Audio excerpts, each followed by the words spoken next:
calaykum waraxmatullaahi tacaala wabarakaatu. Dunida waxaa ka jira platformyo waaweyn oo lagu soo bandhigo muuqaalada noocyadooda kala duwan sida Facebooka, Twitterka, Instagramka iyo YouTubeka iyo kuwo kale oo badan. Muuqaalkeenan waxaan uga hadli doonaa platformka ugu weyn oo lagu soo bandhigo muuqaalada ugu badan dunida, kaasoo ah YouTube.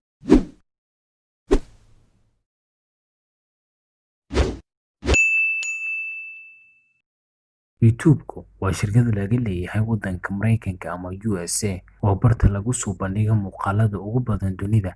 Inta muuqaalkan lagu guda jiro, waxaan uga hadli doonaa cidda samaysay YouTube-ka, waqtiga la sameeyey, xaruntiisa, shuruudihiisa, iyo qaabka ay ku timaado lacagta laga helay YouTube-ka. Shirkadda YouTube-ka waxaa sameeyey 3 wiil oo dhalinyaro ah oo ka wada shaqayn jiray hal shirkad, taasoo lagu magacaabo PayPal oo leeyahay Elon Musk oo bilyaneer haatan caan ka ah waddanka Mareykanka oo leh shirkado fara badan sida shirkadda soo saarta baabuurta ku shaqeeya korontada ee loo yaqaan Tesla iyo shirkadda SpaceX oo ah shirkad leh gantaalada dayax-gacmeedka qaada. 3 wiil oo ka wada shaqayn jiray halka shirkad ayaa waxaa lagu kala magacaabi jiray Stephen Chen, Jawed Karim iyo Jad Hurley. Stephen Chen waxa uu ku dhashay dalka Taiwan, magaalada Taipei. Markii ay da'diisu ahayd 8 sano jir ayay isaga iyo familkiisuba u safreen dalka Mareykanka.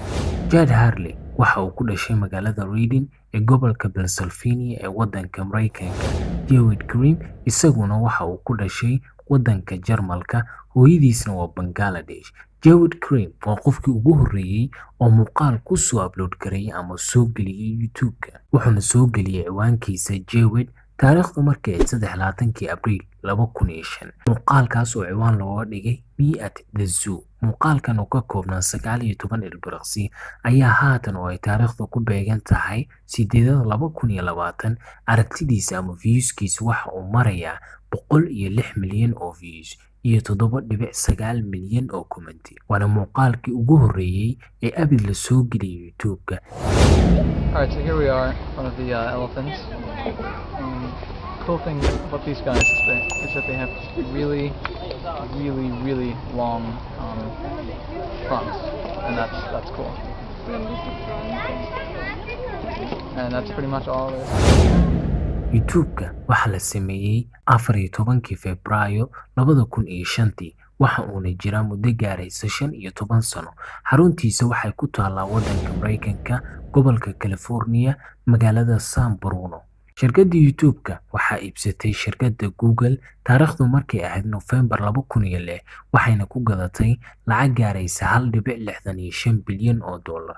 Markaa kadib, YouTube-ka waxa uu noqday madasha ugu weyn ee lagu daawado muuqaalada iyo halka ugu saameynta badan oo lagu soo bandhigo muuqaalada.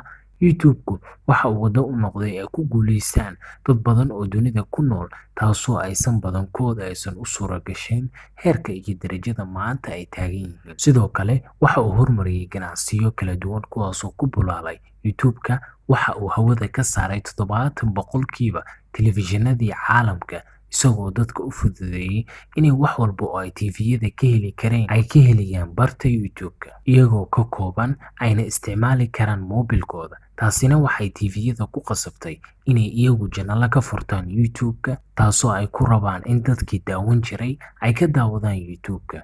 YouTube-ku waa meel ay ku kulmaan dadka dunida ku nool badankood. Qof walbana waxa uu ku soo bandhigi karaa xirfadiisa iyo hibadiisa, isagoo xitaa uga faa'iideyn kara bulshada daawan doonta. Sidee bay ku timaadaa lacagta laga helo YouTube-ka? Ganacsigu hadduu cusub yahay waxa uu u baahan yahay in la helo macaamiil. Sida ugu sahlan ee macaamiil lagu heli karana waa in loo sameeyaa ganacsiga xayeysiis. Meelaha ugu badan ee casrigan dambe wax lagu xayeysiisto waa baraha bulshada ama social media. Haddaba YouTube-ku waxa uu ka mid yahay baraha aadka wax loogu xayeysiisto. Badanaa waxaad aragtaa muuqaal yar oo sakano ka kooban oo soo dhex gala fiidiyowyada. Markaad daawanaysid, xayeysiisku waa intaas yar. Dhaqaalaha laga helo YouTube-kana waa dhaqaalaha ka yimaada xayeysiiska ay samayso YouTube-ka. Si qofka loogu saaro xayeysiiska oo uu dhaqaalaha ka samaynayo, waxaa looga baahan yahay 2 shuruudood oo kala ah. 1. in ay 1,000 qof subscribe gareeyeen channelka, sidoo kale in fiidiyowyadiisa daawashadooda ay gaaraan marka la isku dardaro 4,000 oo saacadood oo daqiiqad ahaan noqonaysa 240,000 oo daqiiqo. Markii uu buuxiyey shuruudahaas ayaa uu dalban karaa in la saaro xayeysiiska channelkiisa.